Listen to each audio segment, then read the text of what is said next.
Hi hello ನಮಸ್ಕಾರ Bengaluru forks. ನಾನು ನಿಮ್ಮ ಬೆಂಗಳೂರು ರೆಡ್ ಗರ್ಲ್ ಪೂಜಾ ಶ್ರೀನಿವಾಸ್. ಸೊ ನೋಡಿ ನಮ್ಮ ಪಿಲಿಯನ್ ರೈಡರ್ ಇವರೇ. ಅಡ್ವಾಂಟೇಜ್ ಏನಪ್ಪಾ ಅಂತ ನೋಡಿಕೊಂಡ್ರೆ ಇದರಲ್ಲಿ ಓಡೋಮೀಟರ್ ಜೊತೆಗೆ ನಮಗೆ ಟ್ರಿಪರ್ ಬೋರ್ಡ್ ಸಿಗ್ತಿದೆ.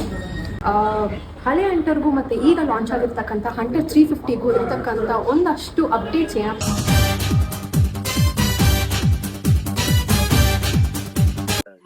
ಹಾಯ್ ಹಲೋ ನಮಸ್ಕಾರ ಬೆಂಗಳೂರು ಫೋಕ್ಸ್. ನಾನು ನಿಮ್ಮ ಬೆಂಗಳೂರು ರೆಡ್ ಗರ್ಲ್ ಪೂಜಾ ಶ್ರೀನಿವಾಸ್. ಸೊ ಟುಡೇ ನಾನು ನೋಡ್ತಾ ಇರೋದು is the all new hunter 350.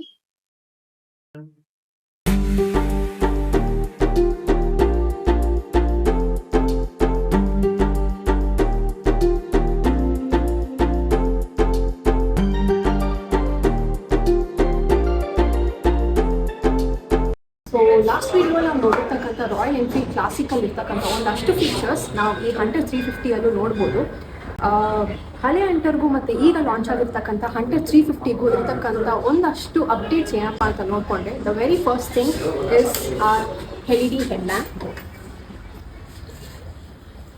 So ಈ LED ಹೆಡ್ಲ್ಯಾಂಪ್ ಬಂದು ನಮಗೆ ಮಿಡ್ ಮತ್ತು ಟಾಪ್ ವೇರಿಯಂಟಲ್ಲಿ ಸಿಗ್ತಕ್ಕಂಥದ್ದು. ಬೇಸ್ ವೇರಿಯಂಟ್ ಅಂತ ನೋಡಿಕೊಂಡ್ರೆ ಅದರಲ್ಲಿ ನಮಗೆ ಹ್ಯಾಲೋಜನ್ ಹೆಡ್ಲ್ಯಾಂಪ್ ಸಿಗುತ್ತೆ. ಹಳೆ ಬೈಕ್ಸಲ್ಲೂ ಅಷ್ಟೇ ನಮಗೆ ಹ್ಯಾಲೋಜನ್ ಹೆಡ್ಲ್ಯಾಂಪ್ ಸಿಗ್ತಿತ್ತು. ಸೊ ಈ ವೇರಿಯಂಟಲ್ಲಿ LED ಇರೋದು ತುಂಬ ಒಳ್ಳೆ ಅಡ್ವಾಂಟೇಜ್ ಅಂತಲೇ ಹೇಳ್ಬೋದು. Next coming to the odometer, we also have the tripper board which is a very good added advantage in the Hunter 350 ಅಂತ ಹೇಳ್ಬೋದು. ಈ ಟ್ರಿಪರ್ ಬೋರ್ಡ್ ಸಹ ಅಷ್ಟೇ ನಮಗೆ ಮಿಡ್ ಮತ್ತು ಟಾಪ್ ವೇರಿಯಂಟಲ್ಲಿ ಸಿಗುತ್ತೆ. ಅದೇ ಬೇಸ್ ವೇರಿಯಂಟ್ ಅಂತ ನೋಡಿಕೊಂಡ್ರೆ ದ ಟ್ರಿಪರ್ ಬೋರ್ಡ್ ಆಪ್ಷನ್ ನಮಗೆ ಇರೋದಿಲ್ಲ.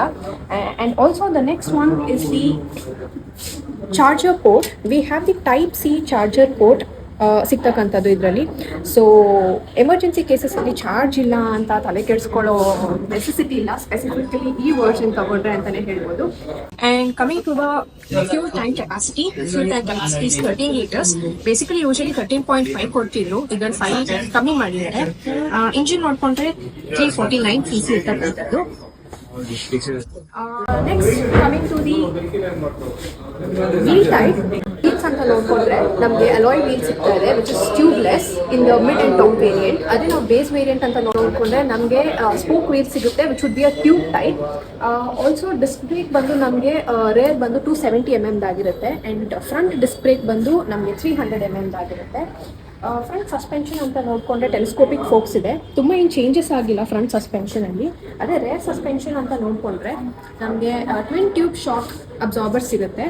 ಸೊ ಏನಪ್ಪ ಈ ಟ್ವಿನ್ ಟ್ಯೂಬ್ ಶಾಕ್ ಅಬ್ಸಾರ್ಬರ್ಸ್ ಅಂತ ನೋಡಿಕೊಂಡ್ರೆ the pillion Riders basically it is on advantage ಅಂತ ಹೇಳ್ಬೋದು. ತುಂಬ ಅಬ್ಸಾರ್ಪ್ಷನ್ ಫೀಲ್ ಆಗೋದಿಲ್ಲ ತುಂಬ ಲಾಂಗ್ ರೈಡ್ಸ್ಗೆ ಹೋದಾಗ ದ ಪಿಲಿಯನ್ ರೈಡರ್ಸ್ಗೆ. ಡೌನ್ ಕ್ಲಿಯರೆನ್ಸ್ ಕಂಪ್ಯಾರಿಸನ್ ಅಂತ ನೋಡಿಕೊಂಡ್ರೆ it is basically increased by 10 mm ಅಂತಲೇ ಹೇಳ್ಬೋದು. ಆ್ಯಂಡ್ ಆಲ್ಸೋ ಎಕ್ಸಾಸ್ಟ್ ಬಂದು ಒಂದು ಸ್ವಲ್ಪ ಸ್ವೈಪ್ ಅಪ್ಪೇ ಆಗಿದೆ. ಸೊ ಎಕ್ಸಾಸ್ಟು ಅಷ್ಟೊಂದು ತಲೆ ಕೆಡಿಸ್ಕೊಳ್ಳೋ ಅವಶ್ಯಕತೆ ಇಲ್ಲ. ಸೊ ಯೂಶಲಿ ನೀವೇನಾದರೂ ಆಫ್ ರೋಡಿಂಗ್ಸ್ ಅಥವಾ ತುಂಬ ಹಂಪ್ಸ್ ಇರೋ ರೋಡ್ಗೆ ಏನಾದರೂ ಹೋದರೆ ಗಾಡಿಯಲ್ಲಿ ಕೆಳಗಡೆ ತಾಕತ್ತಪ್ಪ ಅನ್ನೋ ಟೆನ್ಷನ್ ಬಿಟ್ಟಾಕ್ಬೋದು. ಸೊ ಬೇಸಿಕಲಿ ಈ ಮಾಡೆಲ್ ಏನು ಡಿಸೈನ್ ಮಾಡಿದ್ದಾರೆ ಅದು ತುಂಬಾ ವಿಮೆನ್ಸ್ಗೆ ಪ್ರಿಫರಬಲ್ ಅಂತಲೇ ಹೇಳ್ಬೋದು. ತುಂಬ ಸ್ಮೂತ್ ಮೂವಿಂಗ್ಗೆ ಸ್ಲಿಪ್ ಅಸಿಸ್ಟ್ ಕ್ಲಚ್ ಅನ್ನೋದನ್ನು ಕೊಟ್ಟಿದ್ದಾರೆ ವಿಚ್ ವರ್ಕ್ಸ್ ವೆರಿ ಸ್ಮೂತ್ ಅಂತಲೇ ಹೇಳ್ಬೋದು. And also coming to the kerb weight of the vehicle and the height of the vehicle, it is very cool.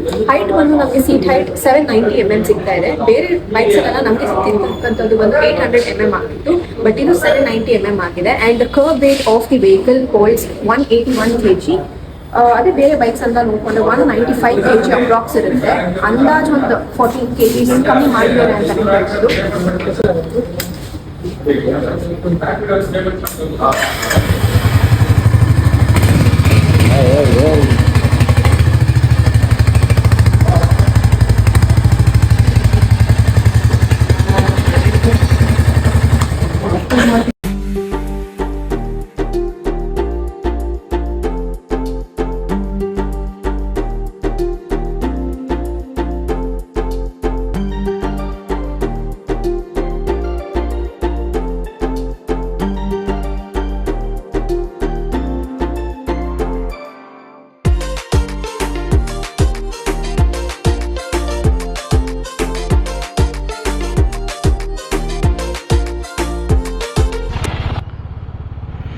So ಇಷ್ಟೊತ್ತು ಗಾಡಿ ಫೀಚರ್ಸ್ ಬಗ್ಗೆ ನೋಡಿದ್ವಿ. ಇವಾಗ ಒಂದು ಸ್ವಲ್ಪ ಎಕ್ಸ್ಪೀರಿಯನ್ಸ್ ಮಾಡೋಣ ಅಂತ ಹೇಳಿ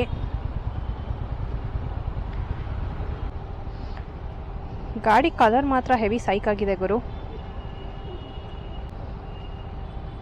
ಬೆಂಗಳೂರಲ್ಲಿ ಟ್ರಾಫಿಕ್ ಮಾತ್ರ ಮುಗಿಯೋದ ಕತೆ ಬಾಸ್. ವೆಯ್ಟ್ ಸಹ ಏನು ಮ್ಯಾನೇಜಬಲ್ ಅಂತಲೇ ಹೇಳ್ಬೋದು, ಜಾಸ್ತಿ ಏನು ವೆಯ್ಟ್ ಇಲ್ಲ. ಹೈಟು ಅಷ್ಟೇ, ಶಾರ್ಟ್ ಹೈಟ್ ಇರೋರ್ಗಾದ್ರೆ ಇದು ಒಳ್ಳೆ ಆಪ್ಷನ್ ಬಾಸ್. ಸೌಂಡು ಚೆನ್ನಾಗಿ ಕೊಟ್ಟಿದ್ದಾನೆ ಗಾಡಿಯಲ್ಲಿ. ಬುಲೆಟ್ ರೇಂಜ್ಗೆಲ್ಲ ಆಬ್ವಿಯಸ್ಲಿ ಬರೋದಿಲ್ಲ, ಎಕ್ಸ್ಪೆಕ್ಟ್ ಸಹ ಮಾಡಬಾರ್ದು. ಬಟ್ ಹಂಟರ್ ರೇಂಜ್ಗಂತೂ ಇದ್ದೇ ಇದೆ ಸೌಂಡು. ಕಲರ್ ಚಾಯ್ಸಸ್ ಅಂತ ಬಂದರೆ ಈ ಹೊಸ ಹಂಟರ್ 350ಯಲ್ಲಿ ನಾವಾಗಲೇ ನೋಡ್ದಂಗೆ 3 ಡಿಫ್ರೆಂಟ್ ಕಲರ್ ಚಾಯ್ಸಸ್ನ ಕೊಟ್ಟಿದ್ದಾನೆ. ಮೊದಲನೇದು ಟೋಕಿಯೋ ಬ್ಲ್ಯಾಕ್, ಎರಡನೇದು ರಿಯೋ ವೈಟ್ ಆ್ಯಂಡ್ ಮೂರನೇದು ಲಂಡನ್ ರೆಡ್. ಸದ್ಯಕ್ಕೆ ನಾವು ಓಡಿಸ್ತಾ ಇರೋದು ಲಂಡನ್ ರೆಡ್ ಆಗಿದೆ ಆ್ಯಂಡ್ ಬೇಸ್ ವೇರಿಯಂಟ್ ಇದು. ಸ್ವಲ್ಪ ಅಟ್ರಾಕ್ಟಿವ್ ಆಗಿದೆ ರೆಡ್ ಕಲರ್ ಆಗಿರೋದ್ರಿಂದ. ಬಟ್ ನನ್ನ ಕೇಳಿದ್ರೆ ಮೋಸ್ಟ್ ಸೈಕ್ ಲುಕ್ ಕೊಡ್ತಕ್ಕಂಥದ್ದು ಇಸ್ ಟೋಕಿಯೋ ಬ್ಲ್ಯಾಕ್ ಅಂತಲೇ ಹೇಳ್ಬೋದು. ಗ್ರಾಫಿಕ್ಸ್ ಮಾತ್ರ ನೆಕ್ಸ್ಟ್ ಲೆವೆಲಲ್ಲಿದೆ ಟೋಕಿಯೋ ಬ್ಲ್ಯಾಕ್ ಅಲ್ಲಿ. ರಿಯೋ ವೈಟ್ ಅಂತ ನೋಡಿದ್ರೆ ರಿಯೋ ವೈಟಲ್ಲಿ ಒಂದು ಸ್ವಲ್ಪ ವೈಬ್ರೆಂಟ್ ಕಲರ್ಸ್ ಜಾಸ್ತಿನೇ ಇರೋದ್ರಿಂದ ಅಷ್ಟೊಂದೇನು ಅಟ್ರಾಕ್ಟಿವ್ ಅನ್ನಿಸ್ತಾ ಇಲ್ಲ. ಬಟ್ ನೋಡಿದ ತಕ್ಷಣ ಲವಲ್ಲಿ ಬೀಳೋದು ಅಂತಂದರೆ ಇಟ್ ಇಸ್ ಟೋಕಿಯೋ ಬ್ಲ್ಯಾಕ್ ಅಂತ ಹೇಳಿದ್ರೆ ಈ ತಪ್ಪೇನಾಗೋದಿಲ್ಲ. ಸೊ ನೋಡಿ, ನಮ್ಮ ಪಿಲಿಯನ್ ರೈಡರ್ ಇವರೇ. ಈ ಫಿಗರ್ ಎಲ್ಲೋ ನೋಡ್ದಂಗೈತಲ್ಲ, ನಂಗೂ ಹಂಗೆ ಅನ್ನಿಸ್ತಾ ಐತೆ. ಇಷ್ಟೊತ್ತು ನಾವು ಹಿಂದೆ ಕೂತಿದ್ರು, ಇವಾಗ ಅವ್ರ ರೈಡರ್ ಎಕ್ಸ್ಪೀರಿಯನ್ಸ್ ಹೆಂಗಿದೆ ಅಂತ ತಿಳ್ಕೊಳ್ಳೋಣ. ಏನಾದರೂ ಹೇಳಕ್ ಇಷ್ಟಪಡ್ತೀರಾ? ಹೊಸ ಗಾಡಿ, ಹೊಸ ಎಕ್ಸ್ಪೀರಿಯನ್ಸ್, ನೋಡೋಣ ಹೆಂಗಿದೆ ಅಂತ. ಬನ್ನಿ ಕೂತ್ಕೊಳ್ಳಿ, ಹೋಗು. Okay, here we go. ಚಲೋ.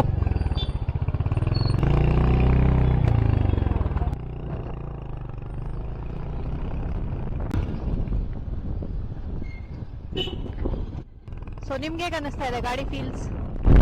ಗಾಡಿ ಒಳ್ಳೆ ಪವರ್ ಇದೆ ಕಂಪ್ಯಾರಿಟಿವ್ಲಿ ಪ್ರೀವಿಯಸ್ ಮಾಡೆಲ್ ಹಂಡ್ರೆಡ್ 350. ಸ್ವಲ್ಪ ಪಂಚ್ ಇದೆ ಗಾಡಿ.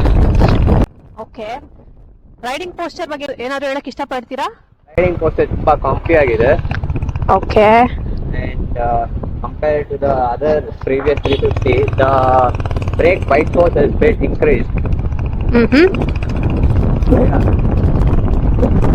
ಫೀಚರ್ಸ್ ಈ ಗಾಡಿಯಲ್ಲಿ ತುಂಬಾನೇ ಚೆನ್ನಾಗಿ ಬಿಟ್ಟಿರೋದ್ರಿಂದ ನೀವು ಈ ಗಾಡಿ ಏನಾದರೂ ಈಸ್ಕೊಳ್ಳೋರಿಗೆ ಸಜೆಸ್ಟ್ ಮಾಡ್ತೀರಾ? Would it be a positive feedback or negative feedback ನಿಮ್ಮ ಎಕ್ಸ್ಪೀರಿಯನ್ಸ್ ಮೇಲೆ? It is a positive feedback. ನೀವು ಈ ಗಾಡಿಯನ್ನು ಇಸ್ಕೋಬಹುದು.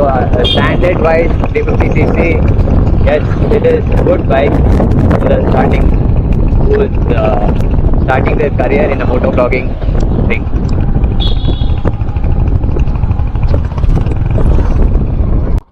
ಸೊ ಎಸ್, ಆಗ್ಲೇ ನಾನು ಹೇಳ್ದಂಗೆ ಈ ಫೀಮೇಲ್ ಮೋಟೋ ವ್ಲಾಗರ್ಸ್ ಯಾರು ಇರ್ತಾರೋ, ಇವಾಗ ಏನಾದ್ರು ಹೊಸ ಬೈಕ್ ಇಸ್ಕೊಂಡು ಅವ್ರ ಕೆರಿಯರ್ ಮೋಟೋ ವ್ಲಾಗಿಂಗ್ ಅಲ್ಲಿ ಏನಾದ್ರು ಸ್ಟಾರ್ಟ್ ಮಾಡ್ಬೇಕು ಅಂತ ನೋಡ್ತಿದ್ರೆ, so this would be a best bike ಅಂತಾನೆ ಹೇಳ್ಬೋದು. ನಮ್ ಪಿಲಿಯನ್ ರೈಡರ್ ಅವ್ರು ಹೇಳ್ದಂಗೆ ಈ ಬೈಕ್ ಅಲ್ಲಿ ಒಳ್ಳೆ ಪಂಚ್ ಇದೆ. ನಿಮ್ಮ ರೈಡರ್ ಪೊಸಿಷನ್ಗೆ ತಕ್ಕಂತೆ ನಿಮಗೆ ಹ್ಯಾಂಡಲ್ ಬಾರ್ ಅನ್ನು ಕೊಟ್ಟಿದ್ದಾರೆ ಈ ಹೊಸ 350cc ಅಲ್ಲಿ.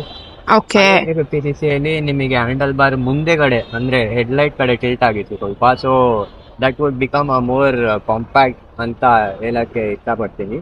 ಓಕೆ. ಹೈಟ್ ಏನಾದ್ರು ಹೇಳಕ್ ಇಷ್ಟಪಡ್ತೀರಾ? ಹೈಟ್ ಬೇಸಿಕಲಿ ನೋಡ್ಕೊಂಡ್ರೆ ಸೀಟ್ ಹೈಟ್ ರೆಡ್ಯೂಸ್ ಮಾಡಿದ್ದಾರೆ ಇವರು. ಇಲ್ಲ only the ground clearance it is increase by 10 mm ಅಷ್ಟೇ. ಅದೊಂದು ಬಿಟ್ರೆ ಬೇರೆಲ್ಲ ಕಾಮನ್ ಆಗಿದೆ. ಓಕೆ, ಇದು changes that is red light, USB-C you will get it, and you will get a tripper in this 350cc. Back ನಿಮಗೆ ಏನಂತೋ ಅದೇ ಹೇಳ್ಬೇಕು ನೀವು. ಆಕ್ಚುಲಿ ಪಿಲಿಯನ್ ರೈಡರ್ಸ್ಗೆ ಅಷ್ಟೊಂದು ಅದೇ ಈ ಹಂಪ್ಸ್ ಎಲ್ಲ ಬಂದಾಗ ನಮ್ಗೆ ಅಷ್ಟೊಂದು ಫೀಲ್ ಆಗ್ತಿಲ್ಲ. ನಾವೀಗ ಎಕ್ಸ್ಪೀರಿಯನ್ಸ್ ಮಾಡೋಣ ಅಂತ ಹೋದಾಗ ನಾವು ಎಕ್ಸ್ಪೀರಿಯನ್ಸ್ ಮಾಡಿದ್ದೇನು ಅಂತಂದ್ರೆ, ಈ ತುಂಬಾ ಹಂಪ್ಸ್ ಬಂದಾಗ ನಮ್ಗೆ ಅಷ್ಟೊಂದೇನ್ ಎಫೆಕ್ಟ್ ತೋರ್ಸೋದಿಲ್ಲ. ಸೊ ಅದು because of the rear suspension changings ಅಂತಾನೆ ಹೇಳ್ಬೋದು. ಸೊ ಇದಿಷ್ಟು ಆಗಿತ್ತು ನಮ್ಮ ಪಿಲಿಯನ್ ರೈಡರ್ ಹಾಗೂ ದ ರೈಡರ್ ಎಕ್ಸ್ಪೀರಿಯನ್ಸ್. ಅಷ್ಟೇ.